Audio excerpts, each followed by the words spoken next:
Fantastic. So I think we can make a start for today's webinar. So yeah, thank you everyone for joining. So this webinar is on championing net zero events.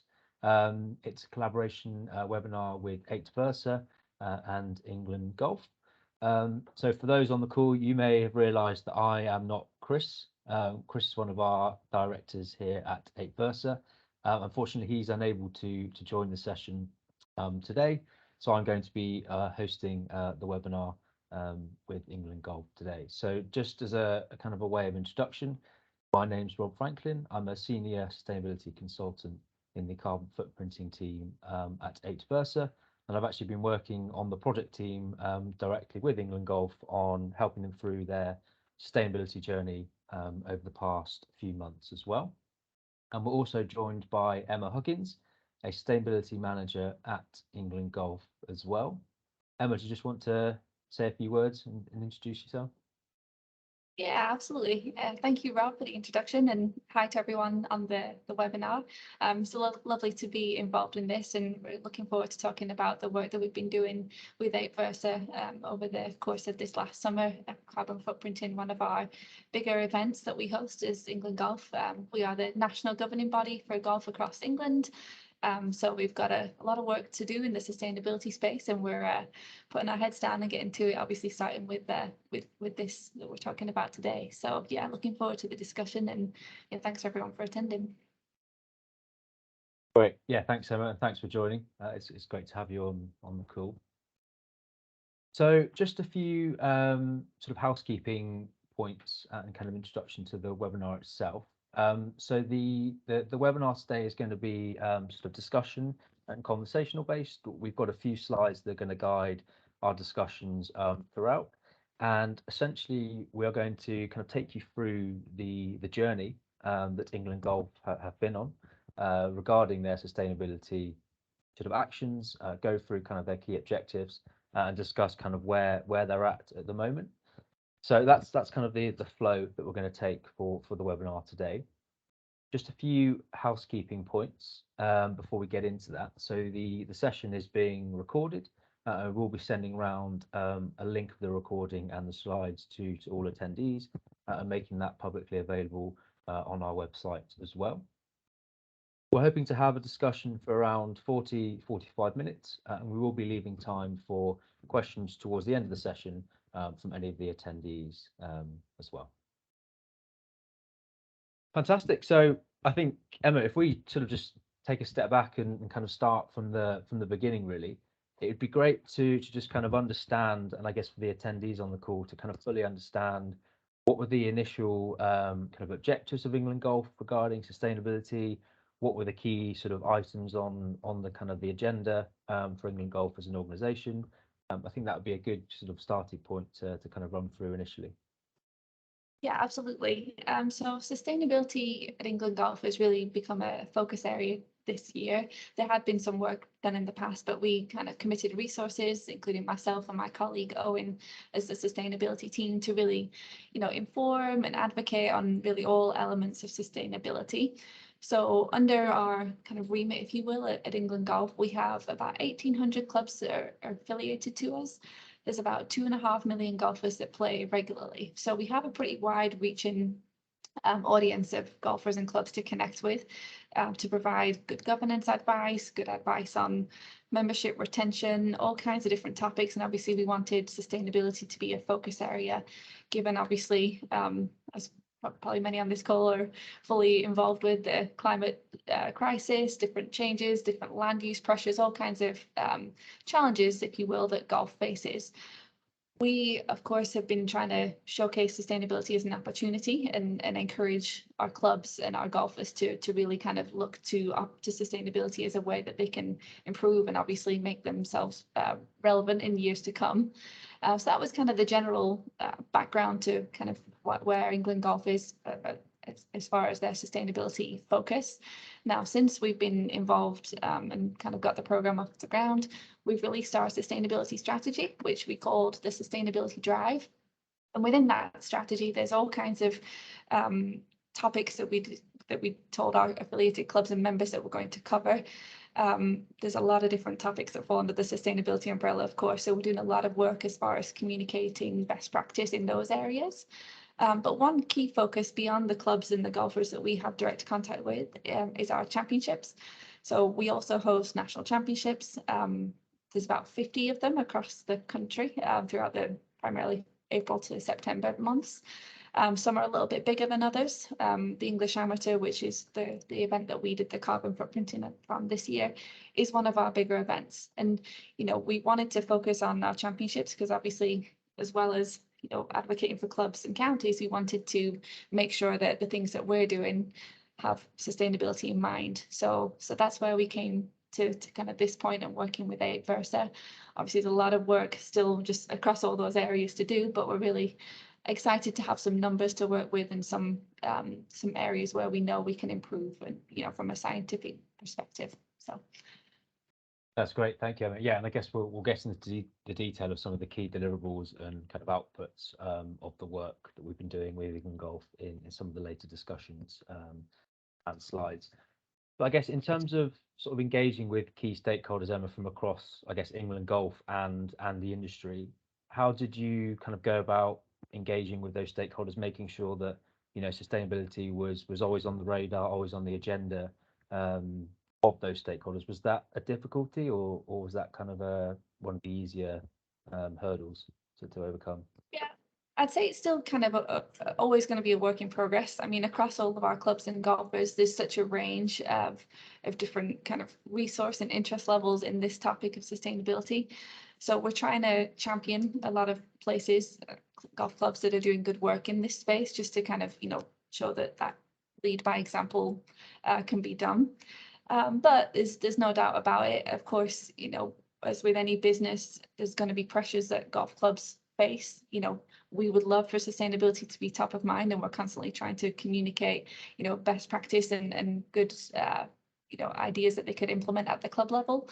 But we're also aware that, there's economic pressures, there's membership retention pressures, all kinds of things there. But we obviously want to make that case for what sustainability can do as far as long-term savings, as far as reputations, as far as making the sport more inclusive to different audiences, having a bit more of a connection with the community. So all these factors which might not scream sustainability right off, from the headline word sustainability, it's still kind of factored into the daily running of a golf club or an event. So we've been trying to really incorporate everything together so that it's not just like, okay, got to focus purely on sustainability. We want it to be woven into every aspect of the decision making so that it's more of a kind of conscious decision that might not necessarily mean, it's just focused on sustainability, but it has those positive effects.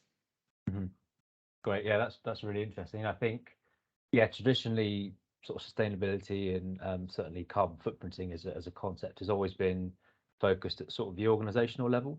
So I do think, the event space, and when we get into the detail of event carbon footprinting, is sort of quite pioneering in a way. And I think it's an evolving space that is an interesting one to be following, to be involved with, and to see how those approaches and sort of outcomes evolve across the industry. So I guess just a sort of a final intro question on sort of engagement with the sector as a whole. Did you find there was much sort of collaboration with any other sort of events, or was that something that you picked up on, or was it very much kind of you weren't able to identify anyone else doing the same sort of stuff across the event space? Yeah, it's an interesting one because obviously we at England Golf, we cover amateur golf. So obviously we have kind of that space under our remit. The professional world of golf has different initiatives that obviously have some of their standout tournaments that they will have a sustainability focus. It's obviously slightly different to compare one of our events to a professional event just because of purely travel being the main thing, and obviously scale and fans and that kind of thing. So, regardless of that, there is good initiatives being taken at that professional level, which we obviously want to, transcend into the amateur game as well. So you'll see, the PGA Tour, for example, has their waste management open, which they have a big focus on waste in that space. The DP World Tour has a few kind of highlighted tournaments where they focus on sustainability initiatives as well. But that kind of overall footprint and that carbon analysis that we've done, we do believe that at the amateur level, we are the first ones to have kind of done that complete measurement in line with the protocols that we'll get to later.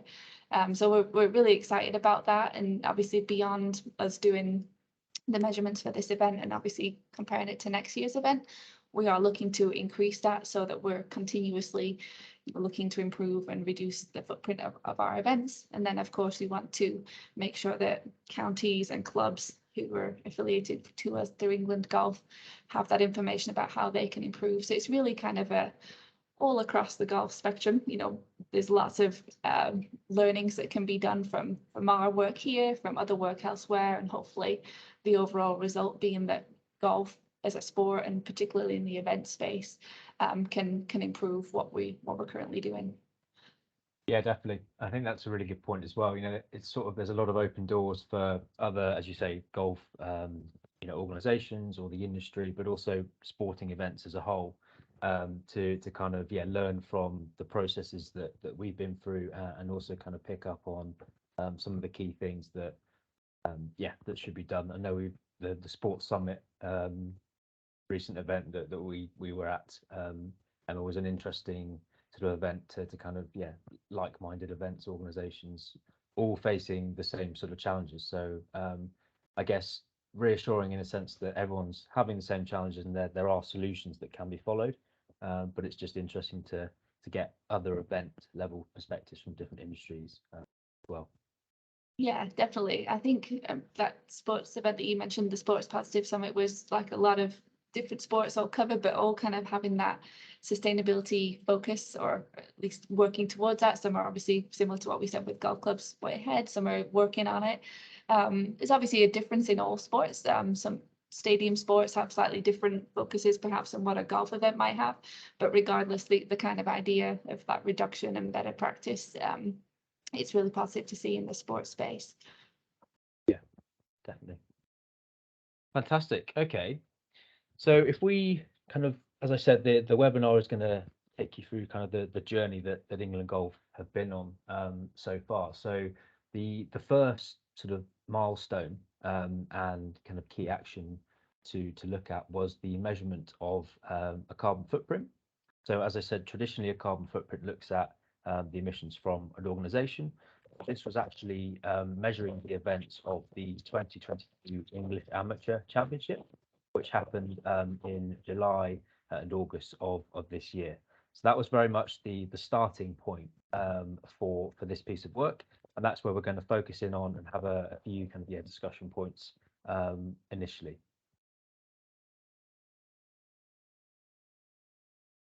So one of the first outputs, and just to kind of set the scene in a bit more detail, was the development of a carbon footprint report. So we're going to go into detail in terms of the results and the methodology in the slides that follow. But just kind of looking at the headline, sort of the report structure. What did I guess this is a question for you, Emma. What did the kind of issuance of a carbon footprint report allow you and your team at England Golf to kind of understand, and was that useful sort of process to have that deliverable sort of quantified as well, or? It really was, yeah. I mean, just throughout the process of doing the data collection and kind of looking at the templates of information that we had to, find and collect, just really highlighted how much goes into an event. Obviously, like I said, our events aren't huge by any means, but they are pretty significant in size. So there was so much information that we needed to get, obviously looking at things that we own, that we rent, that we buy, like a single purchase for each event. Obviously, because of the nature of how these go, we're not based at one stadium or one course, we do rotate. So we had to do some work with the golf clubs that we were hosting the events at, which were Lindrick Golf Club and Worksop Golf Club, just in South Yorkshire. So obviously communicating with them, talking to the players, to the staff members, to the volunteers. It was a very wide scope of things covered in the carbon footprinting, which is obviously the point of it. We wanted it to be thorough like that. But I think obviously for myself and my colleague Owen, who were kind of obviously the main leads on gathering the information, it was eye-opening to us, but I think it was even more eye-opening to our championships team, who are the ones who run the events that we host, throughout the course of the year, who to them everything's obviously second nature. They have their routine of what they do each event. Like I said, some are bigger than others, some are a little bit smaller. Most aren't held over 2 courses, so that was an extra thing, but obviously good to include in this exercise. So we'd go we'd be asking them, can you tell us a little bit about what exactly you bring in every trip that you take to the course?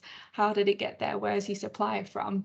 I think to them, it was quite an eye-opening that they have probably never thought about, as to where did that come from? Maybe we could have bought that from somewhere a little bit local. Maybe we could have rented that. Do we need these specific items that are kind of single uses for the purpose of that championship? So it was great to get that kind of wide scope of information, and definitely a good learning exercise.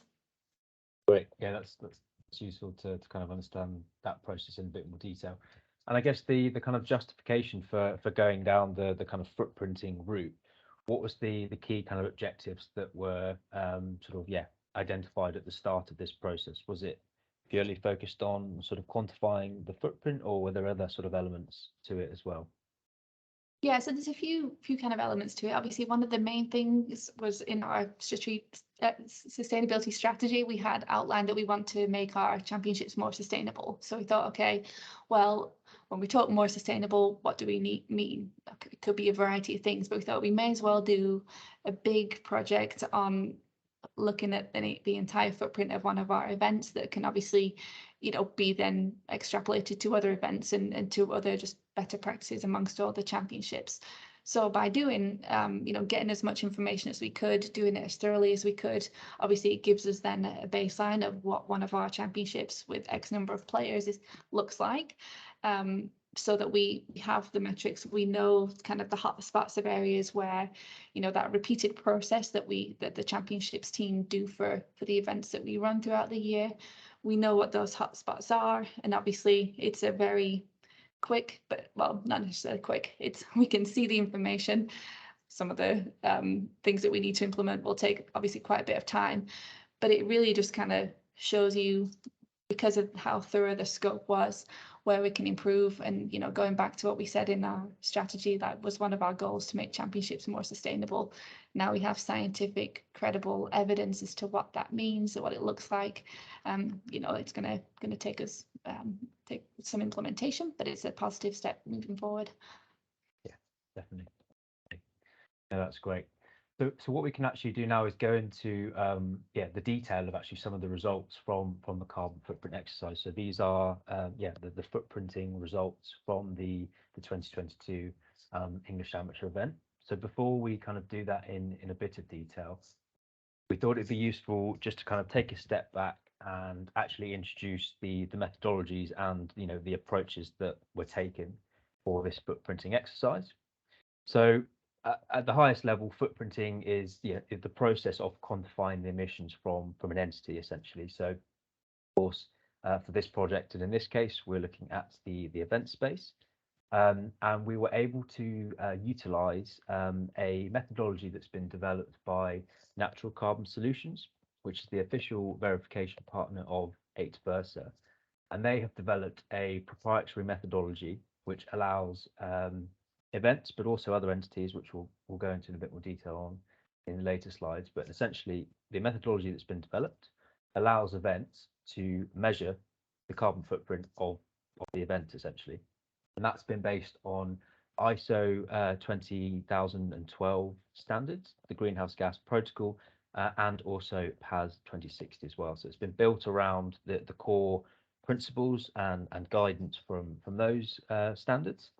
But it's actually, it's a separate methodology that's been developed by Natural Carbon Solutions. So again, at the highest level, what the methodology seeks to do is to, similar to the Greenhouse Gas Protocol with Scope 1, 2, and 3 emission sources and categories, What the natural carbon solutions methodology does is break emissions down into upstream, core, and downstream. And the best way of kind of looking at each of these emissions categories is, so anything that's kind of in the upstream bucket of emissions is any emissions that occur prior to the event taking place. So this is trying to capture all of the upstream emissions associated with purchasing uh, anything to do with the event. So it could be, if you purchased a tent, if you've purchased anything that's going to help with the running of the event as well. So that's one example.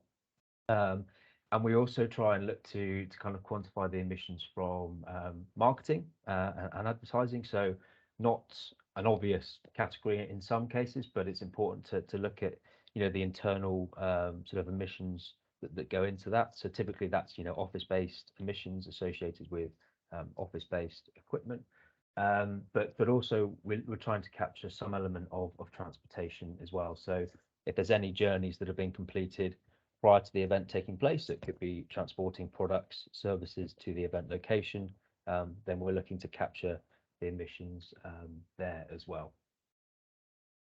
Core emissions is then looking at all of the emissions associated with activities that occur during the event taking place itself. So if it's a week-long event, all of the emissions that are taking place during the event space as well. So the obvious kind of example there is electricity and gas consumption from the event itself.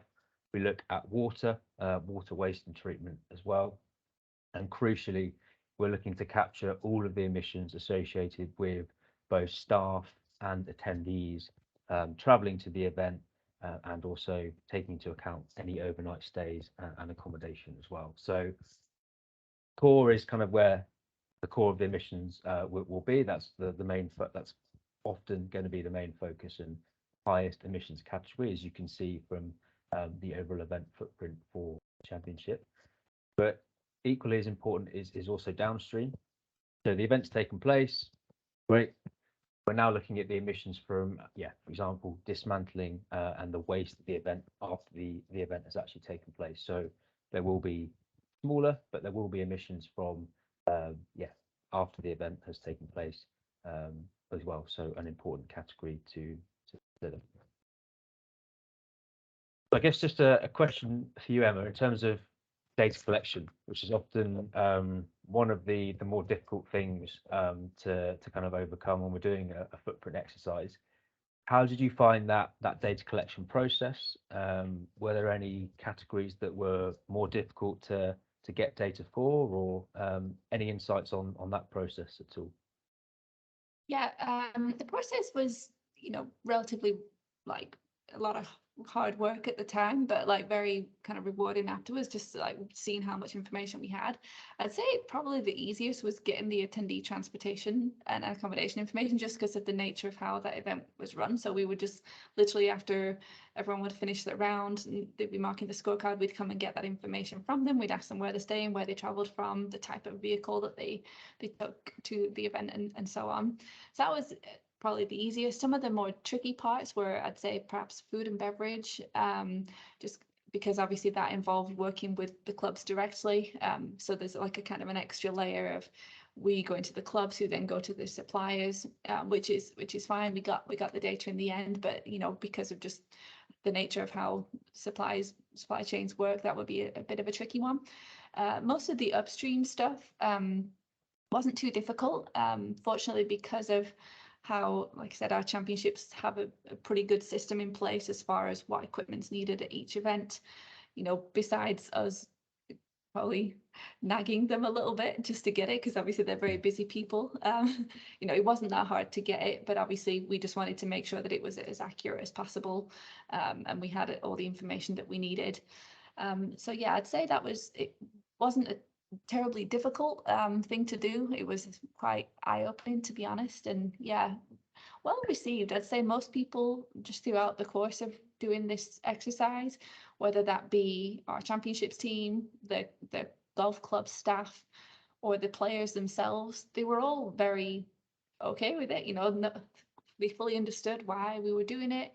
it wasn't a surprise to them. You know, it's obviously kind of a focus just society wide. So that was a really, really pleasant thing to experience as well, just as a side note to the data collection, kind of that positive response.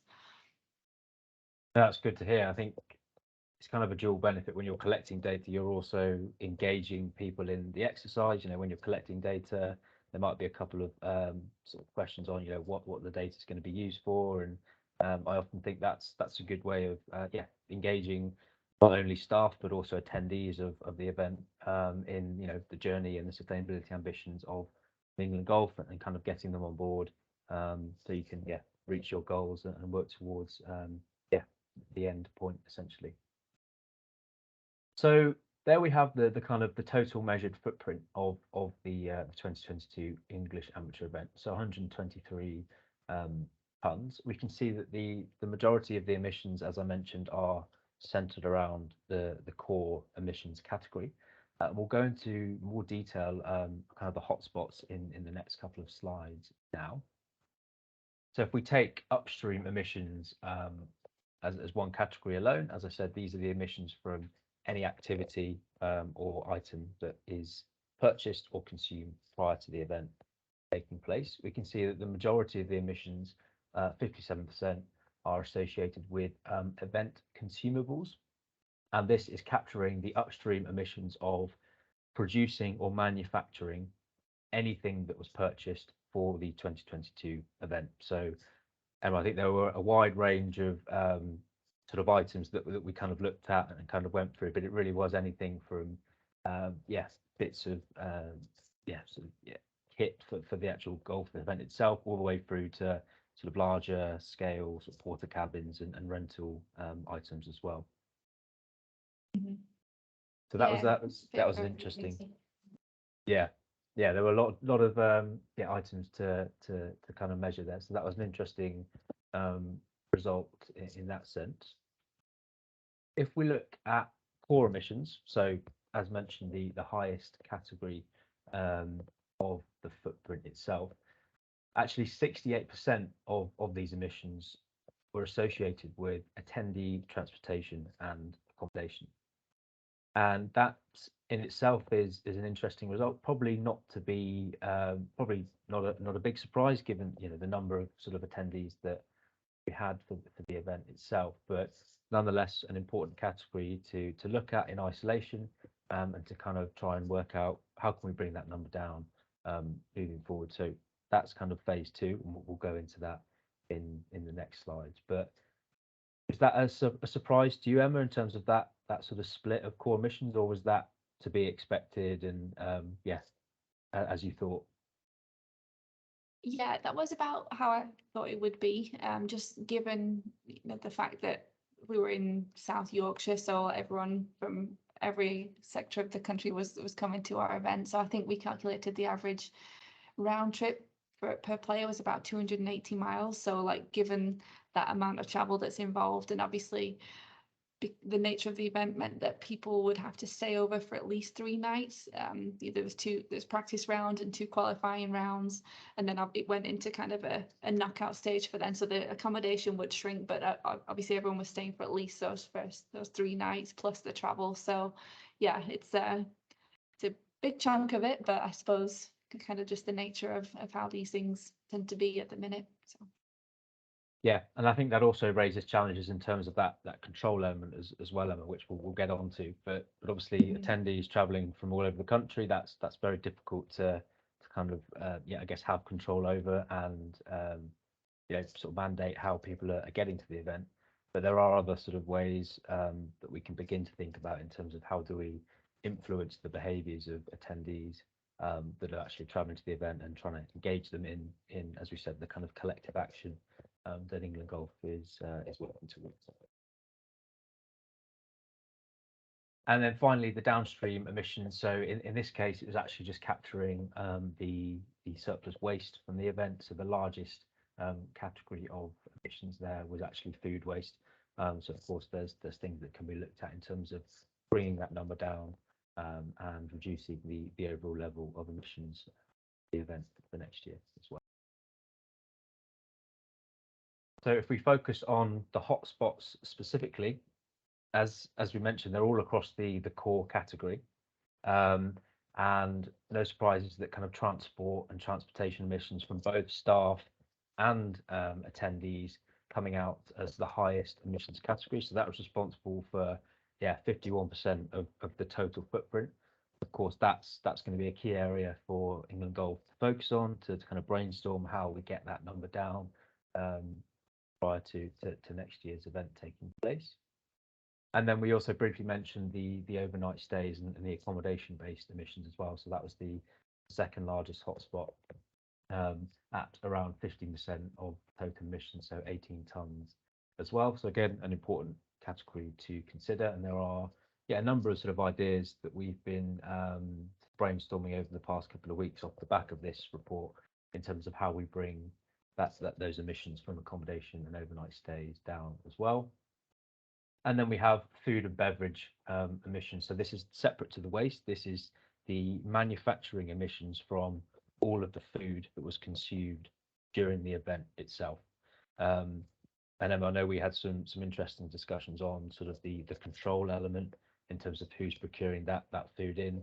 So that's another important consideration is, when you're going through the footprinting process for an event, always have in the back of your mind who's ultimately got control, and that will kind of ultimately impact the reduction sort of opportunities and strategies that can be implemented across the organisation as well.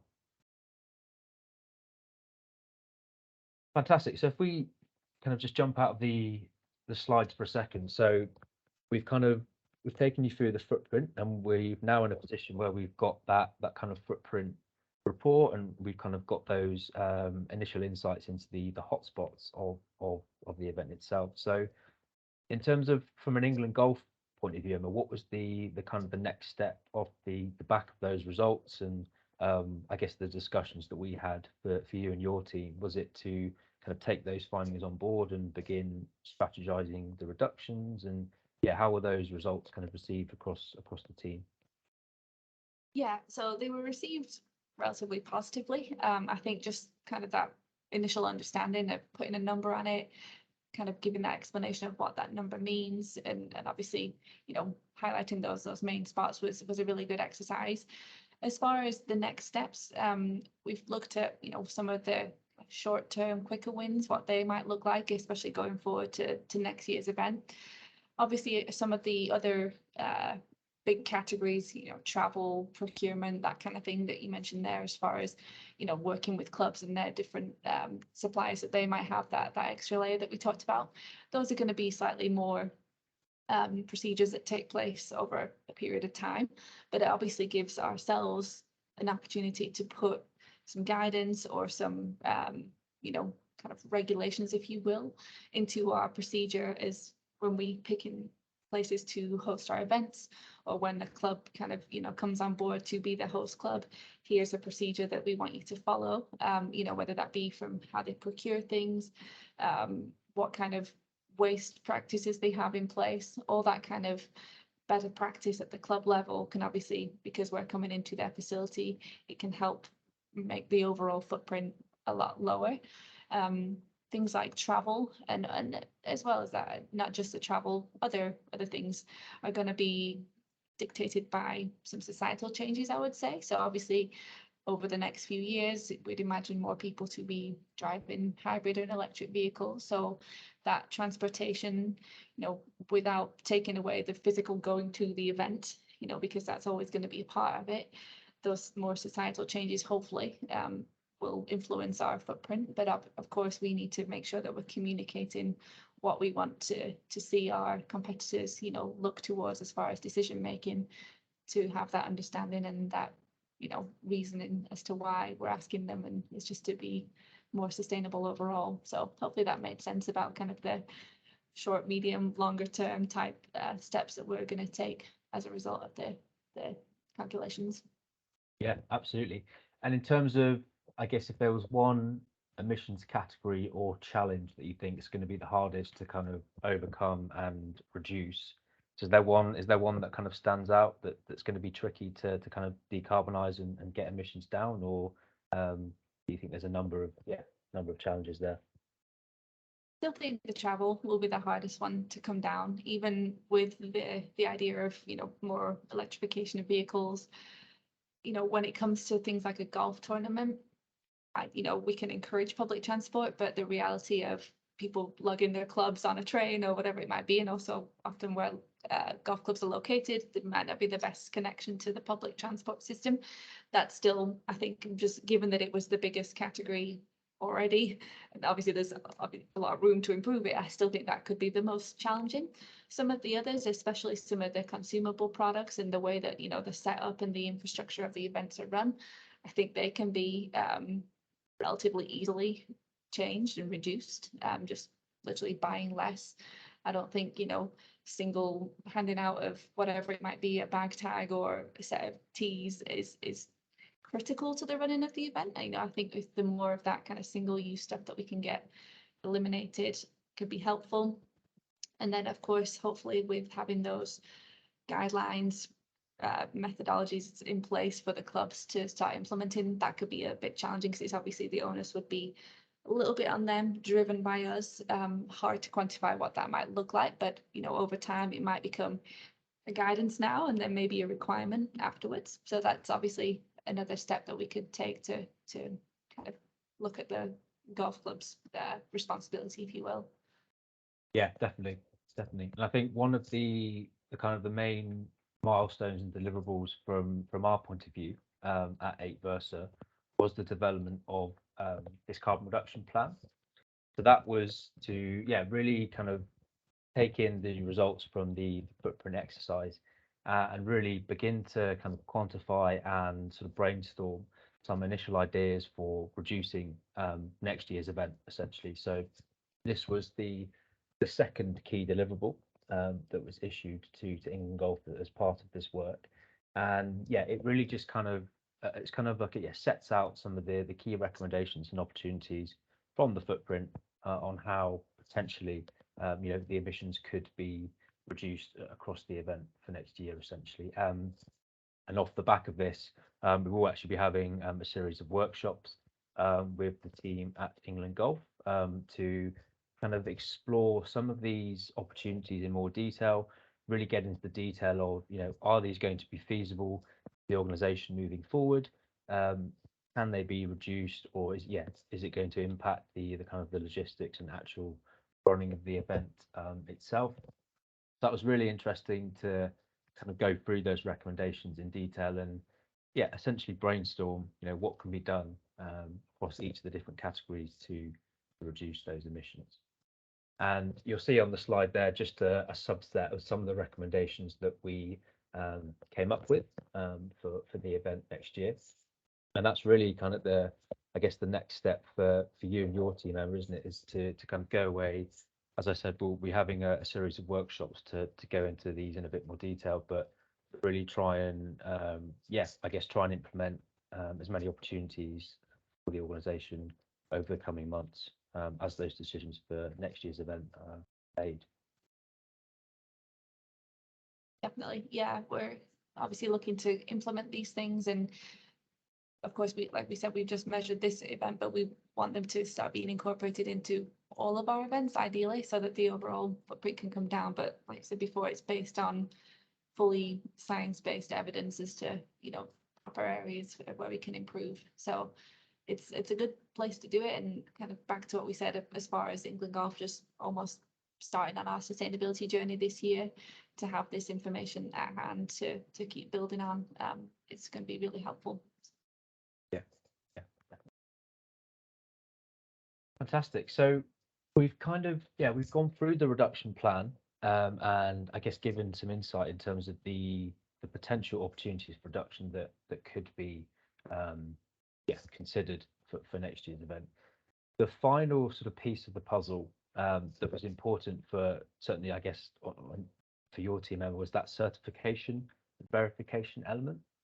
So working with the official verification partner of 8Versa, Natural Carbon Solutions, as previously mentioned, they've come up with their own proprietary methodology and footprinting protocol. And that doesn't just span events, that's for organizations, for building level assessments and also product level LCA assessments as well.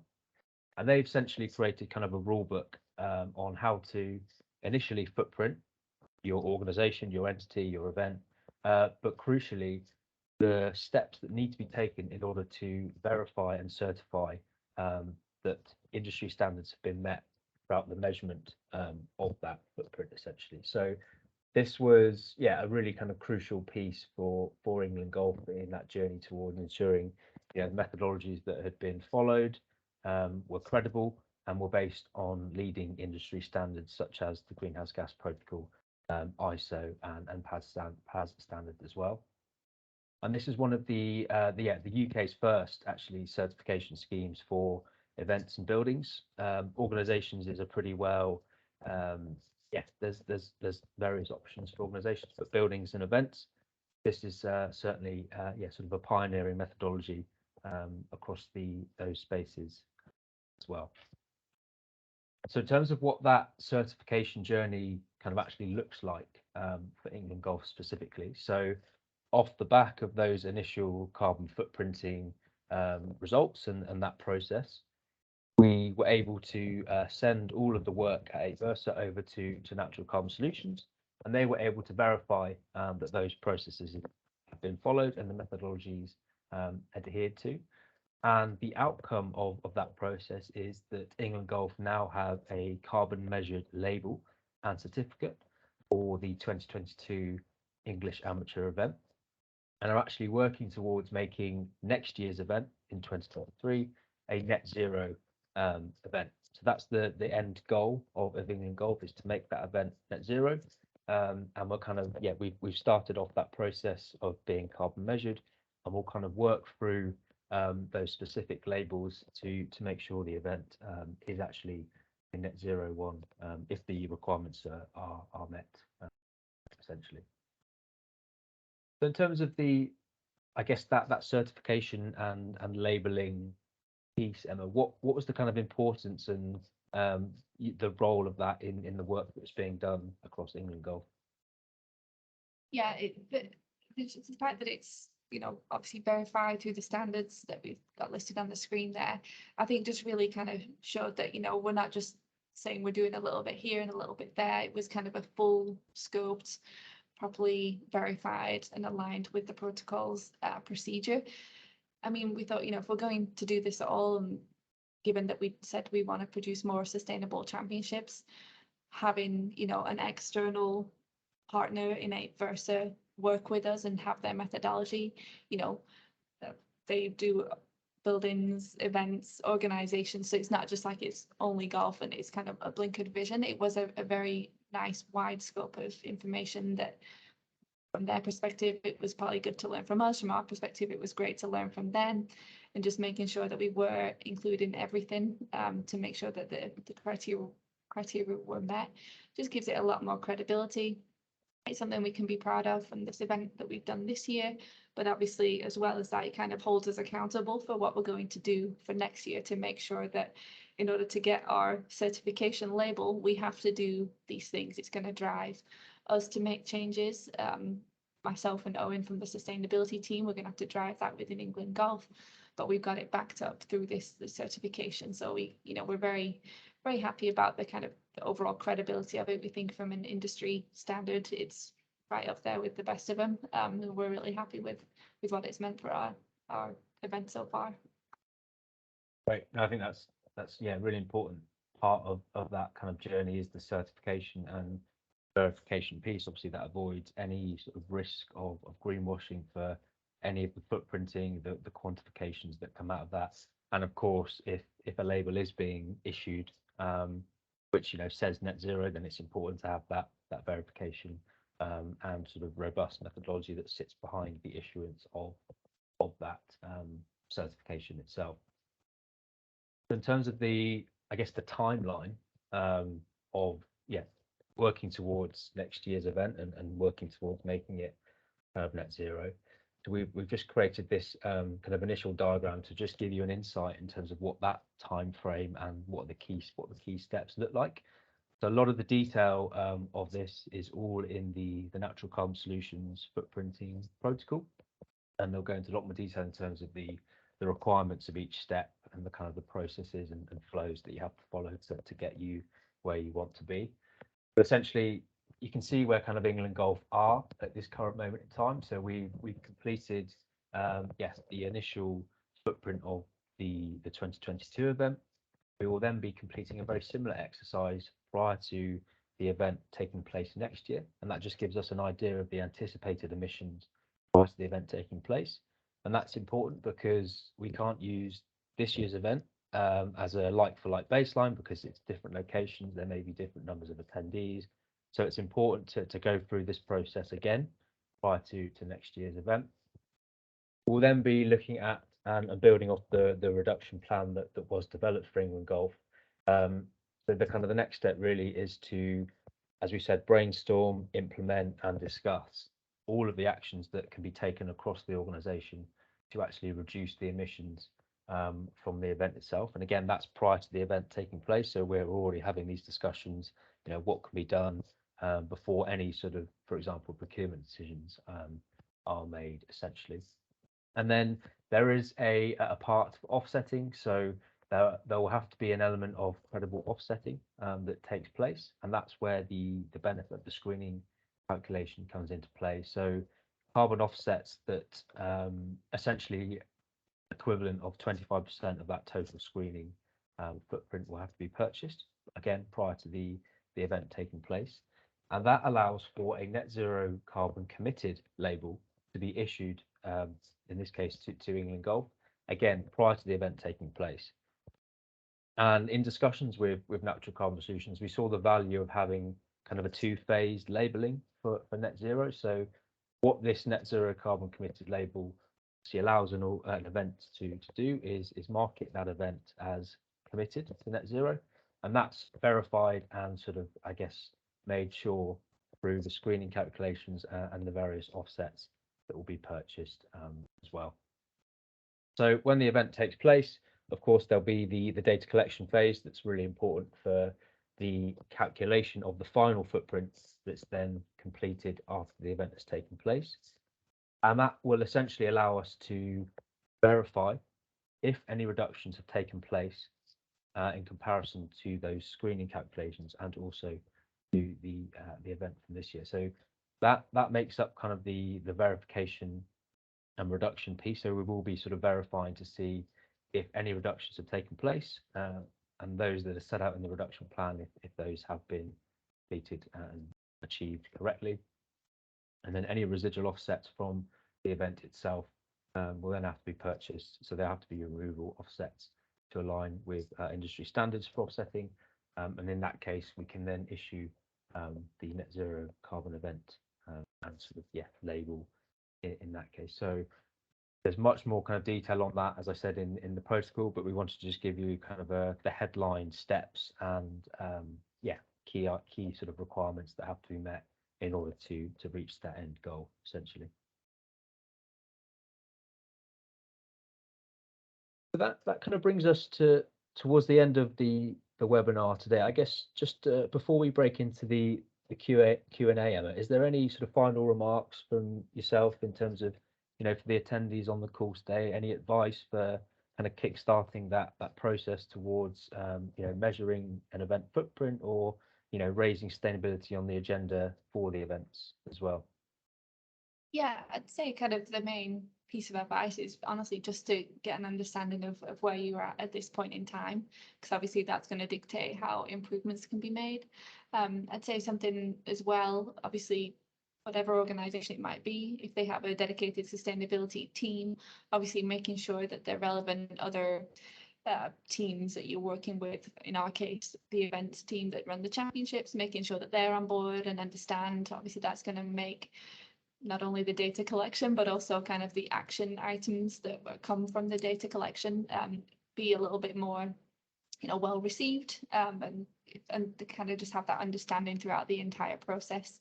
I'd say those would be the two main things, but certainly it's nothing to be afraid of. It's just a good learning exercise. Obviously, we will improve between this year and next year because of the information that we've received through this, which just, if we had just looked at it ourselves and just tried to look at a few different areas where we could improve. Yeah, we might make some improvements, but having the kind of like scientific based aligned to those protocols, proper methodologies in place to really kind of quantify what you're doing and show those improvements. I think that's the key as well, obviously making it credible. So yeah, definitely we're grateful for the work that 8Verse have done and the guidance that they've given us through this entire procedure, and looking forward to putting some actions into place and reducing for next year.